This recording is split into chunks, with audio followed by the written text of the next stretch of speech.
세대를 우리가 MZ 세대라고 부른 지도 이제 좀 된 것 같습니다. 이 MZ 세대의 특징이 여러 가지가 있는데 그 가운데 대표적인 것은 타인보다 남들보다 자신을 생각하는 것, 또 자신의 가치관이 가장 중요합니다. 뉴스나 신문 기사에서도 많이 보셨을 텐데 이 MZ 세대, 젊은 세대 퇴사율이 매우 높다고 합니다. 2018년과 2022년을 기준으로 해서 젊은 공무원들이 1년 미만 재직하고 퇴사하는 그 비율, 재직자 퇴사율이 3배를 넘었다고 합니다. 그러니까 4년, 5년 사이에 3배가 넘었다고 합니다. 낮은 연봉과 또 과다한 업무 등 다양한 이유가 있겠지만은 그건 모든 것을 아우르는 것은 자신의 가치관. 잠시 쉬더라도 이제 이 일은 더 이상 하지 않고 다른 일을 찾아봅니다. 물론 모든 사람들이 자신의 가치관이 더 앞서지는 않습니다. 앞선 세대만 보더라도 그들은 각자 생업을 포기할 정도로 자신의 가치관이 앞서지 않아서 평생 직장으로 삼는 경우가 많았습니다. 그만큼 현재 젊은 세대는 자신의 삶을 바꿀 무언가로 다른 것보다 자신의 가치관이 앞장섭니다. 그만큼 가치관은 어떤 한 사람의 인생을 결정하고 한 사람의 인생을 바꾸기도 합니다. 세상 많은 사람들이 각자 가진 가치관으로 다양한 인생을 살아갑니다. 이전에는 평범하게 직장 생활하며 가정을 꾸리고 자녀를 낳는 게 일반적이었지만은 요즘은 그런 것도 보기가 힘이 듭니다. 성경은 각자의 인생을 살다가 가치관이 바뀌어서 다른 인생을 사는 사람들의 이야기가 정말 많이 있습니다. 창세기에 등장하는 아브라함도 가족과 친척들과 함께 잘 살고 있었습니다. 그런데 그가 하나님의 부르심을 따라서 그의 가치관이 바뀌게 되었고 그의 인생이 바뀌게 되었습니다. 반대로 하나님을 잘 믿고 잘 살다가 그의 가치관이 잠시 바뀌어서 잘못된 인생을 좀 살았던 다윗과 또 솔로몬 왕은 결국 하나님께로부터 벌을 받기도 하였습니다. 신약 시대로 와서 예수님을 모르고 살던 많은 사람들이 예수님을 만나고 인생이 바뀌기 시작했습니다. 혹은 그들의 생업을 버리고 또 예수님을 따르기도 하였습니다. 안드레와 베드로는 예수님이 자신들을 사람 낚는 어부로 부르셨을 때 평생 붙들고 살았던 그들의 생업의 상징적인 물건이었던 그물을 버리고 즉시 예수님을 따라갔습니다. 또 다른 제자인 야고보와 요한도 마찬가지로 예수님이 부르시자 자신들의 가장 큰 재물, 재산 1호였던 배, 또 그들의 가족을 두고 즉시 예수님을 따랐습니다. 오늘의 말씀에서도 그런 한 사람이 등장하고 있습니다. 제자들이 그물이라는 생업의 가장 큰 도구를 버리고 예수님을 따른 것처럼 이 사람 또한 자신의 생업을 상징하는 도구를 버리고 예수님을 따르기로 합니다. 오늘 말씀을 통하여서 이 사람들이 바뀔 수 있었던 그 가치관의 변화에 우리가 주목하기를 원합니다. 그리고 그들을 만나서 변화시킨 그분의 삶이 우리의 삶이 될 수 있기를 주님의 이름으로 축복합니다. 요한복음 4장에는 우리가 너무나 잘 아는 한 여인이 등장을 합니다. 물론 우리가 그녀의 이름은 모르지만 그 여인의 존재는 우리가 너무 잘 알고 있습니다. 예수님은 남쪽 유대 땅에서 북쪽에 있었던 갈릴리 지방으로 가려고 하셨습니다. 보통의 방법은 이 중간에 있는 사마리아 지방을 가지 않기 위해서 돌아갑니다. 그러나 예수님은 당시의 관습을 따르지 않고 제자들과 함께 사마리아를 이렇게 직접 통과하여서 지나가려고 하셨습니다. 이른 아침에 떠나도 땅이 워낙 넓으니까 중간에 분명히 쉬어야 합니다. 가장 더워질 시간이 되기 전에 지나던 곳은 수가성, 사마리아에 있는 수가성이었습니다. 그곳에 야고베의 우물이라는 우물가에서 예수님께서는 조금 쉬시고 제자들은 먹을 것을 사기 위해서 수가성 동네에 있던 장터로 갑니다. 그곳에서 예수님은 한 여인을 만납니다. 누군가는 우연이라고 생각할 수 있지만은 예수님은 모든 것을 아시는 전지하신 분이기 때문에 그녀를 만나기 위해서 그곳에서 예수님께서는 기다리셨습니다. 가장 더운 시간이 되자 여인은 예수님이 계신 우물가로 늘상 하던 대로 물을 길러왔습니다.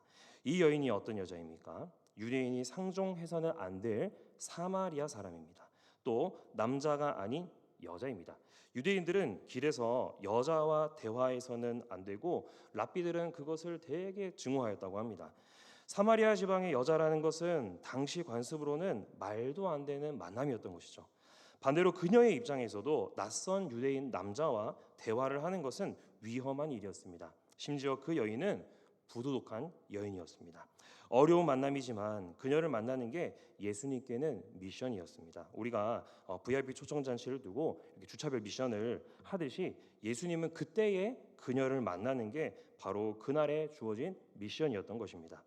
복음서에는 예수님께서 하신 말이 많이 기록되었습니다. 그 가운데 직접 대화를 길게 나누는 게 기록된 것이 많지는 않았기 때문에 이 요한복음 4장에서 우리가 오늘 읽었던 말씀 앞에 있는 그 내용, 긴 대화, 이 긴 대화가 바로 상당한 의미가 있다는 것을 우리는 주목해 볼 만합니다. 이 여인은 예수님과 대화를 나눌 때에 맨 처음에 엄청 경계를 냈습니다. 그리고 대화를 나누면서 조금씩 마음의 변화가 일어났습니다. 이 여인은 우물에 물을 길러온 것이 육신의 갈증을 해소하고 싶어서 온 것인데 예수님은 이 여인이 영적으로 갈증 상태에 있음을 잘 알고 계셨습니다. 그녀의 치부까지 알고 계셨던 예수님은 그녀를 만나서 그녀를 변화시키려고 하셨습니다. 처음에 그 여인은 예수님을 유대인 남자이기 때문에 당연히 경계해야 합니다. 그런데 대화를 나누어 보니까 평범한 사람은 아닌 것 같다라고 느낍니다.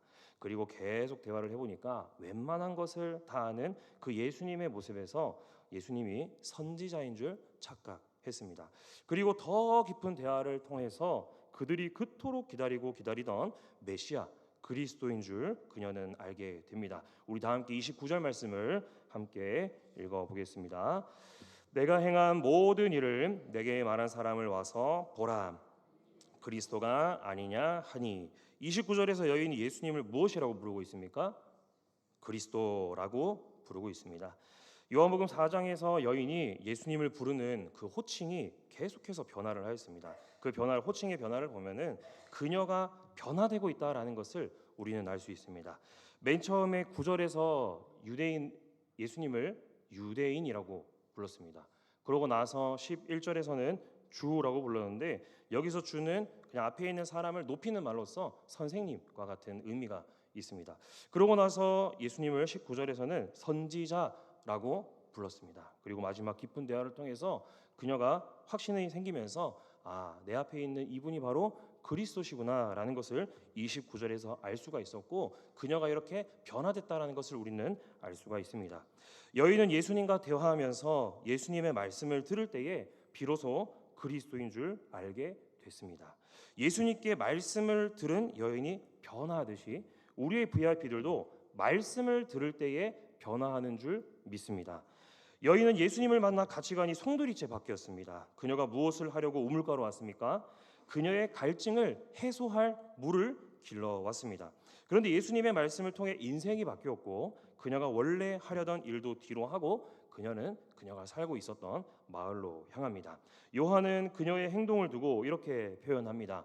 여자가 물동이를 버려두고 동네로 들어가서 이르되 자신의 생업이었던 우물가에서 하려던 그 일을 잊은 것은 아니지만은 지금 그것보다 더 가치 있는 일을 해야겠다라는 그녀는 생각이 났던 것입니다.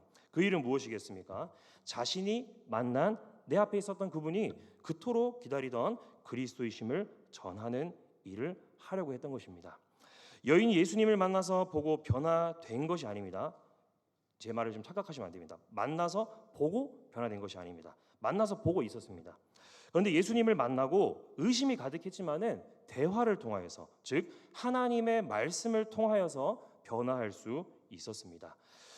요즘에 노방전도가 많이 힘든 시대가 되었습니다. 요즘은 삶에서 관계 맺는 자들과의 그 관계 전도를 통해서 전도를 많이 합니다. 시대에 따라서 전도의 방법은 다르겠지만은 이 둘의 공통점은 결국 그들이 교회로 와서 하나님의 말씀을 들을 때 예수님을 구주로 영접할 수 있다라는 공통점이 있습니다.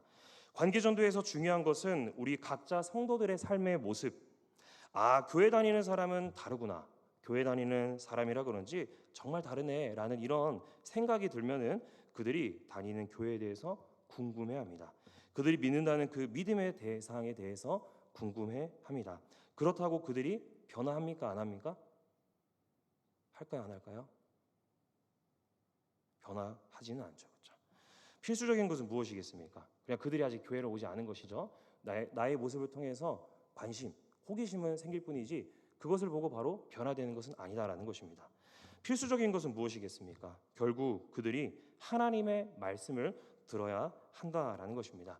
진정한 변화와 신앙 고백은 말씀을 들을 때에 가능한 것입니다. 28절에서 여인이 예수님과의 대화가 끝난 후에 즉시 마을로 들어갔다라고 합니다. 그리고 29절에서 모든 것을 알고 계신 예수님의 그 전지성을 말하면서 그리스도를 가서 만나보자라고 전도를 합니다. 30절부터 38절까지는 잠시 제자들의 대화, 예수님과 나눈 그 대화가 나오고 있고, 다시 넘어가서 그 39절부터는 사마리아 여인의 전도 이야기가 계속됩니다. 39절 말씀 한번 보십시오. 여자의 말을 통해서 동네 안에 많은 사람들이 예수님을 믿는다라고 합니다. 그리고 40절에서는 예수님이 사마리아에 머무시도록 간청을 합니다. 요한은 예수님이 사마리아를 지나가려고 했다고 했었는데, 이제는 그들의 간청에 의해서 사마리아를 그냥 지나치는 곳이 아니라 머무는 곳이 되어버렸습니다. 그리고 그들이 예수님께서 머무는 이틀 동안 많은 말씀을 예수님께로 듣습니다. 우리 다 함께 41절과 42절 말씀을 함께 읽어보겠습니다. 예수의 말씀으로 말미암아 믿는 자가 더욱 많아 그 여자에게 말하되 이제 우리가 믿는 것은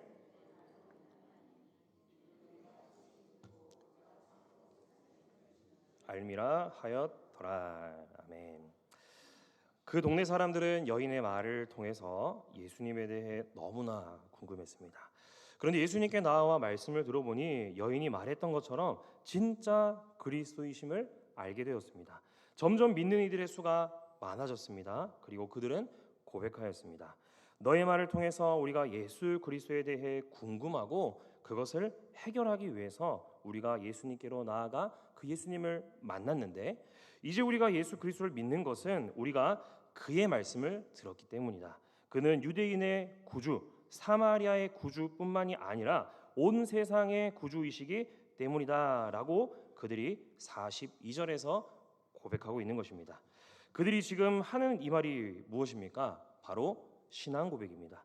신앙 고백이란 예수님을 모를 때는 할 수가 없습니다. 예수님에 대해 알고 말씀을 듣고 믿고 신뢰하기로 할 때 할 수 있는 일인 것입니다. 그 마을의 사람들은 모두 자신의 가치관을 가지고 각자의 인생을 열심히 살았습니다. 가진 게 많지만 채워지지 않는 영적인 갈증에 시달린 사람이 있었고, 가진 게 넉넉하지 않아서 많은 시간 일하면서 지친 사람도 있었습니다. 건강이 좋지 않아서 몸과 마음이 힘든 사람 등 해서 매우 다양한 사람들이 자신의 가치관을 가지고 자신의 인생을 살았습니다. 그러나 그들은 그들과 동일한, 아니 어쩌면은 자신보다 더 불쌍하다고 여긴 그 여인의 확신과 변화를 보니까 도대체 저 여자가 만난 예수가 누구길래 라고 궁금해하였습니다. 그래서 아주 잠깐 시간을 내어서 한번 그 자를 한번 만나러 가보자라고 생각했던 것입니다.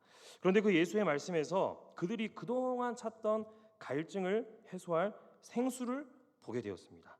영적인 허기짐을 달랠 양식을 예수님과의 대화를 통해 찾게 되었습니다. 우리의 마음에는 모두 빈 공간이 있습니다. 빈 방이 있습니다. 그곳은 오직 하나님만이 아니면은 채워지지 않은 곳이라서 믿지 않는 모든 인간들은 늘 공허함이 있습니다. 그런데 그 빈 공간을 이날 예수 그리스도를 만나자마자 꽉 채워짐을 경험하게 됩니다. 사마리아 여인이 그러했고 사마리아 지역에 있었던 수가성 마을 사람들이 그것을 경험하였습니다. 그렇다면 우리 주변에 있는 자들은 어떻겠습니까? 그 가운데 예수를 믿지 않는 자들은 지금도 계속해서 방황하고 있습니다. 아무리 행복해 보이는 사람도 그 빈 공간은 채우지 못해서 불안해합니다. 그들의 방황과 불안함을 어떻게 해결할 수 있을까요? 우선은 우리의 삶을 통해서입니다. 그리고 그 삶을 통해서 그들의 마음이 열리면은 그들에게 말씀을 전하고 말씀을 들을 수 있는 자리로 나아오게 해야 합니다. 그때에 분명 그들이 변할 줄 믿습니다. 우리 주변에 있는 방황하는 자들에게 예수 그리스도의 복음을 전할 수 있는 성도님들 되기를 주님의 이름으로 축복합니다. 오늘의 본문은 한 장면에서 두 가지 이야기로 나눠집니다. 27절 말씀 보시면은 이때의 제자들이 돌아와서 예수께서 여자와 말씀하시는 것을 이상히 여겼다고 합니다. 그러니까 27절 말씀을 통해서 여자가 나가서 전도하는 그 장면 있고요. 그러고 나서 예수님께서 제자들과 나눠지는 장면 27절부터 이렇게 두 가지로 나눠집니다. 여기서 여자와 말씀하시는 것을 제자들이 이상히 여겼다라고 합니다. 음식을 구하려고 장터에 갔던 그 제자들이 예수님 계신 우물가로 돌아왔습니다. 그런데 멀리서 보았을 때부터 한 여자와 예수님께서 대화를 나누는 그 모습을 이상히 여겼다고 합니다. 근데 이 이상히 여겼다라고 하는 것의 더 바른 표현은 예수님이 여인과 대화를 나누는 것을 보고 그들이 놀랐다라는 것입니다. 그러면서 28절은 예수님과 대화를 마친 사마리아 여인의 전도 이야기를 하고 있고 30절부터는 제자들과 예수님이 대화를 나누는 것 그것을 이야기하고 있습니다. 그들이 돌아와서 예수님께 하는 질문은 무엇입니까? 31절, 32절 말씀을 한번 보십시오.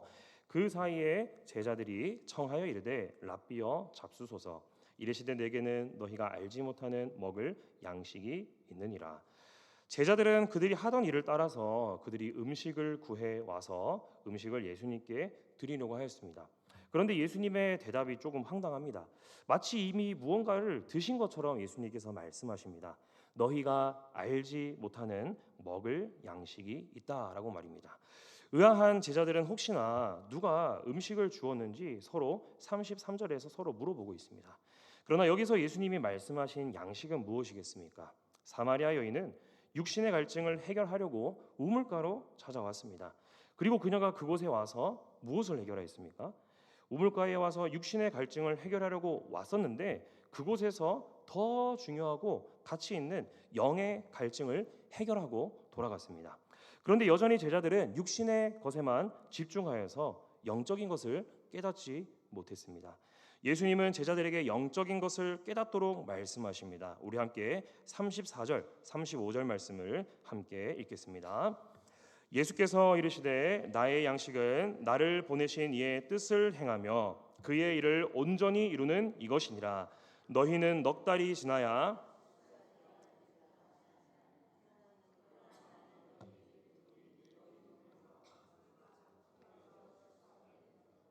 아멘.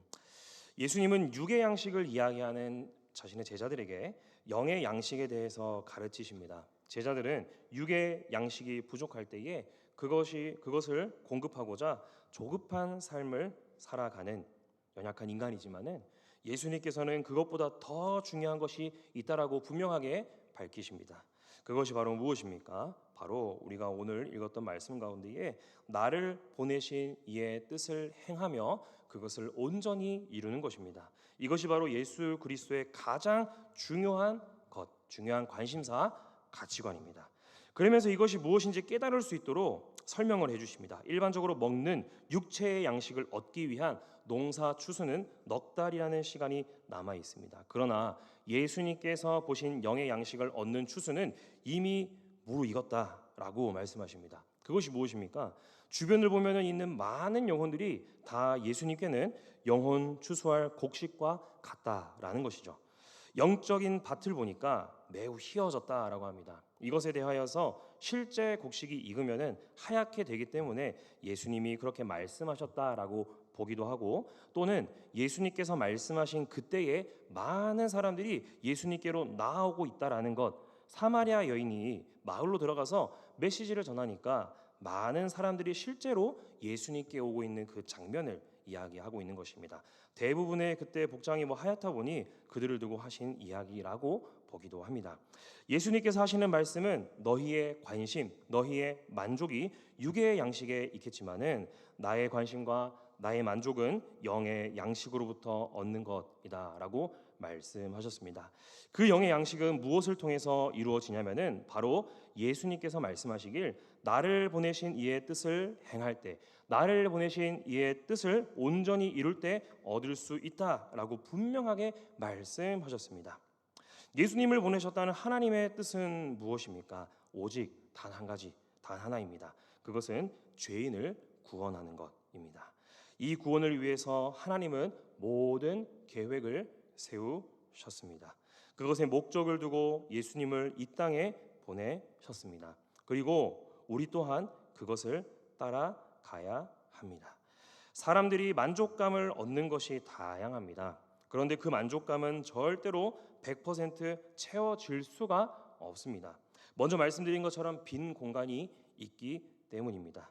어떤 목적을 성취해서 보람을 느끼고 만족할 수 있지만은 많은 사람들이 그것보다 더 큰 목적을 또 바라면서 살아갑니다. 또 돈이 많다고 해서 재물이 많다고 해서 사람은 만족하지 않습니다. 제가 한 2주 전에 어떤 어르신과 교회 다니는 분이 아닌데 어떤 어르신과 대화를 나누었습니다. 대화 중에 제가 목사인 것을 밝히니까 저의 그 형편을 걱정을 해주셨습니다. 사는 게 힘들지 않냐라고 물어보셨습니다. 그러니까 세상적인 사람들의 눈으로 봤을 때 목사라고 하면은 사는 게 많이 힘들지 않느냐라는 것입니다. 그분의 자녀가 제 또래였던 것 같은데 그 자녀분이 사회적으로나 경제적으로 좋은 직업을 가졌음에도 그 부모님, 그러니까 제가 대화 나눴던 그 어르신께 힘들다고 타령을 하는 것입니다. 그보다 더 형편이 좋지 않은 목사이니까 당연히 그분 입장에서는 걱정해서 제 형편을 물어보셨습니다.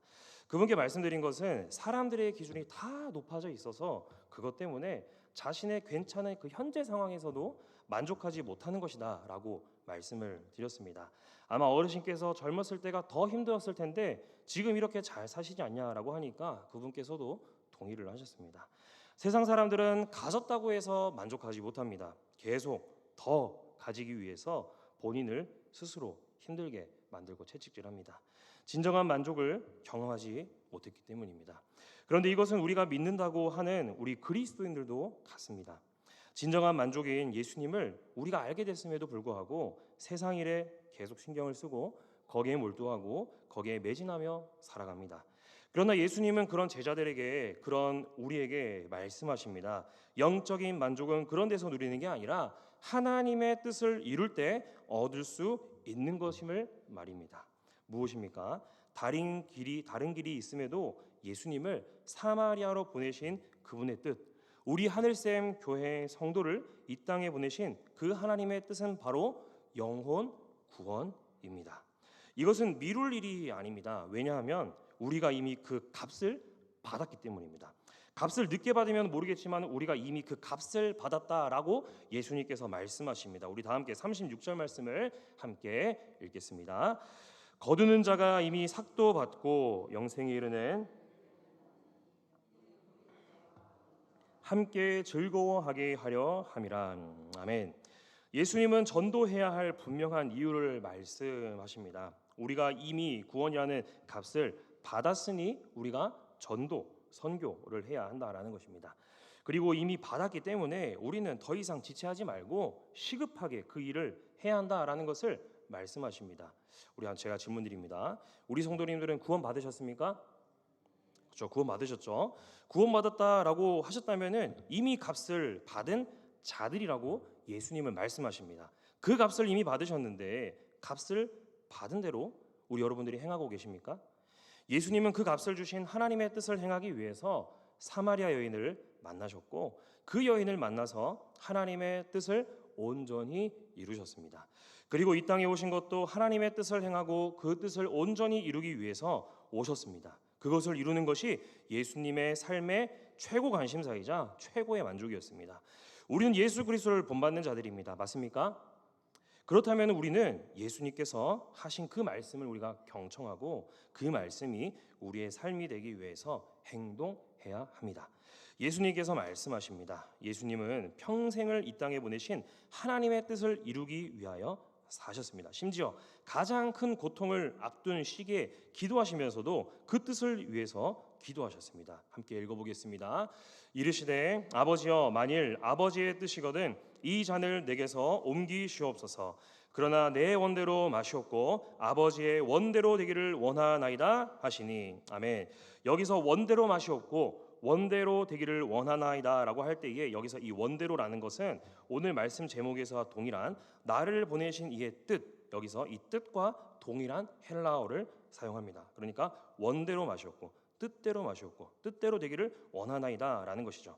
그러니까 예수님은 일상을 보낼 때나 가장 힘들 때나 오직 하나님의 뜻인 영혼 구원을 위해서 생각하며 사셨습니다. 이 기도가 우리는 무슨 기도인지 알고 있습니다. 아버지의 뜻이 이루어지는 것은 결국 독생자 예수 그리스도의 십자가 죽음으로 인해 많은 영혼이 구원받는 것, 예수 그리스도께서 그것을 위해서 기도하셨습니다. 바로 그것이 하나님의 뜻이라는 것입니다.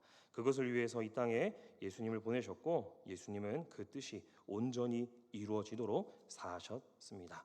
사랑하는 성도 여러분, 우리가 예수님을 본받아 산다면은 그 예수님의 가치관, 예수님의 주된 관심사가 무엇인지 분명히 알고 따라야 합니다. 영혼 구원, 그것이 예수님의 가장 큰 관심이자 만족이자 또 하나님의 뜻입니다. 우리가 예수님을 만났다면은 말씀을 통해 여러분들은 변화되셨을 것입니다. 그리고 우리의 삶의 유일한 만족이 예수님임을 고백하며 사실 것입니다. 그렇다면은 거기서 멈추지 마시고 내가 만난 예수님, 나를 변화시킨 예수님, 나의 가장 큰 만족이 되시는 예수님을 전할 수 있는 성도님들 되기를 바랍니다. 우리는 이미 값을 받은 자들입니다. 우리 주변을 둘러보시면은 휘어져 추수할 때가 됐습니다. 그 추수를 위하여서 나를 보내신 이의 뜻을 위하여 살 수 있는 성도님들 되기를 주님의 이름으로 축복합니다. 이 시간 우리 자리에서 일어나서